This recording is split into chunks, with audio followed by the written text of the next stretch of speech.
Yo, what's going on, guys? It's Mikey Blends bringing you here another tutorial on the mid fade tutorial. We will be going over the basic steps on how to do the mid fade. Since his hair is extremely overgrown, my first step is to debulk his hair. Debulking his hair makes it easier for our next steps. Our first step is our bald line, and we will be setting it in with our trimmers. Right here I point out on where we're going to be setting in that bald line. As I set in my guideline, I like my guidelines to drop going towards the back. Dropping the guideline makes the back retain its shadow and doesn't make the back look bald. Now that I set in my guideline, I like to now start removing all the hair underneath it. As I trim all the hair, I like going back again to make sure that everything is nicely and clean. As I clean the back area, I really like to make sure that I'm also cleaning real nice the behind the ear part. A lot of people tend to leave a lot of hairs there, but I like going in and double checking on that. As you can see, I am really going against it right there and making sure that that ear part is really nice and clean. The second step is balding. Using our Babyliss foil shaver, right here I will be balding and leaving 1 inch off the top. As I use my foil shavers, I make sure not to go all the way to the top since I will be leaving 1 inch. When balding, make sure not to apply a lot of pressure. If you apply a lot of pressure, it will cause the skin to irritate and bumps to arise, so make sure not to apply a lot of pressure. As I continue balding, I also make sure I hit behind the ear and make sure I leave no hairs there. As you bald around the ear, make sure not to get too close to it or else you will be nicking the ear. Our next step here is removing the bald line. The way I remove this bald line is by using the corner of our foil shaver and always flicking out. By flicking out, this makes it safer for us to not place another bald line and just remove that line that we just left. As I continue to flick out using the corner of our foil shavers, you can see that the line is starting to disappear. Just remember to always be using the corner and flicking out, and do not apply a lot of pressure because it could cause the skin to irritate. Also, something I recommend doing is pulling down that ear to make sure you do not nick the ear. Something I also like doing is brushing down the hair pieces to make sure that everything is still flowing down nicely, and also to clean any excess hair that I leave. Make sure to always take your time as well, because there is no rush for you to take off that guideline. Just take your time and flick it out with the corner of your foil shavers. After finishing that bald line, our next step is the no guard open. We will be using a finger width tool and we'll just start flicking out. As we said in our next guideline, make sure to always have that steady guideline. The cleaner the guideline is, the more perfect your fade will always come out. As I keep setting this guideline in, I always like keeping a consistent line going throughout around the head. Right here I show you guys that we're keeping that finger width all throughout the head. Make sure to always brush out your client and have a clean workspace so you can set in your guideline really nice and clean. I always like doing a second pass over the guideline to make sure that everything is nice and even. Our next step would be the no guard close to remove that harsh guideline that we just set in. With our no guard close, we will only be going about halfway into that guideline that we just set in and making sure that we flick out a little bit to not set in that harsh guideline. Make sure to keep a consistent line going around the head so your fade can come out better. Now that we set in our line, we will now be opening up the lever halfway and we'll be attacking that guideline we just left. We will continue flicking out, and now as you can see, the blend is coming all together. We will continue the step all around the head. If you find issues removing that guideline, don't be afraid to close the lever a little bit or open it up a little bit more. So keep playing with that lever until you get that bald line completely out. As I previously mentioned, I like going on it a second time to make sure everything is nice and even. Right here I noticed that there was like a little darker spot, so I closed the lever a little bit more to take it out.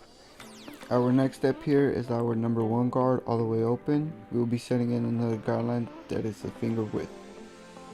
We will also be flicking out, making sure that we set in that guideline nice and straight to make sure that our fade comes out nice and clean.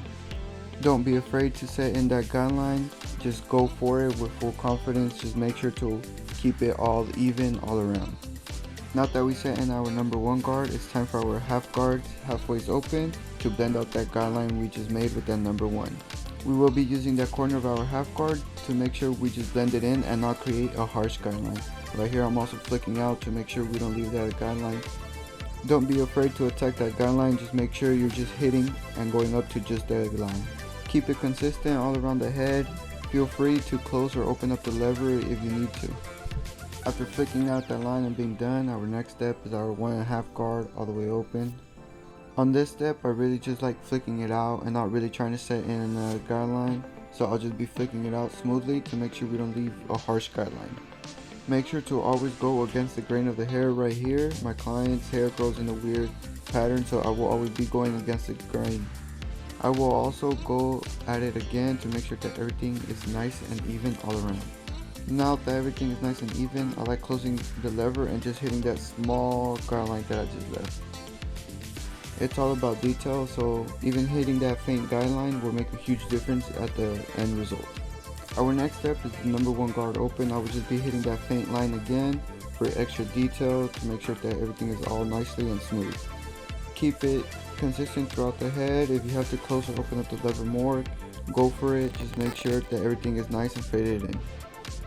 Now that that is done, our next step here is clipper over comb on the other side. As you can see, it's a nice fade, but now we just got a bunch of bulk on the top.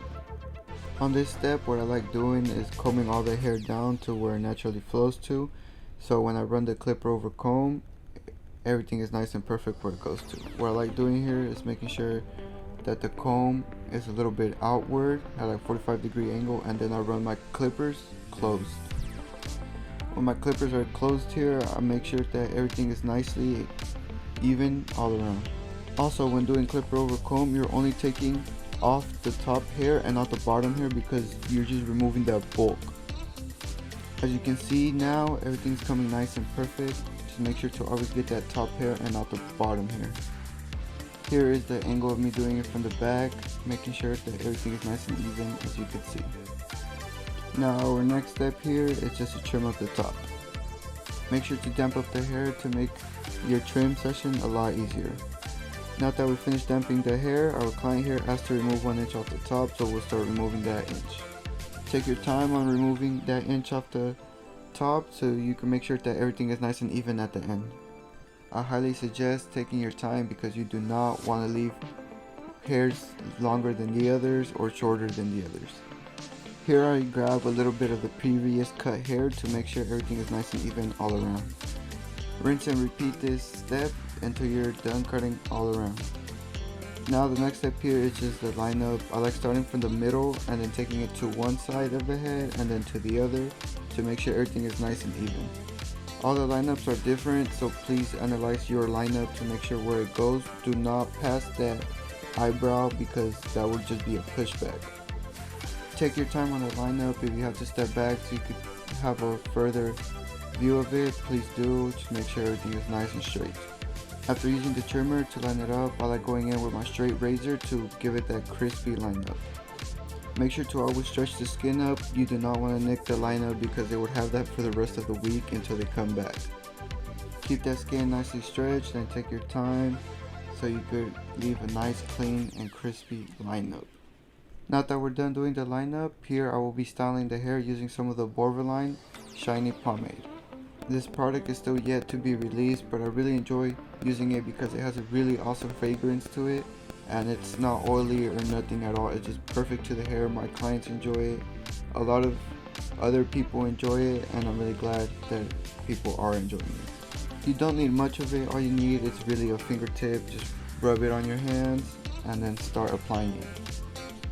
Here are the results. I hope you guys enjoyed this video. Please like and subscribe and share. It would mean a lot to me. But here's the results of a mid fade. Just look how fresh my boy looks like compared to how he walked into the shop. He's clean, he's ready to go to max. This is it for me, guys. Peace out.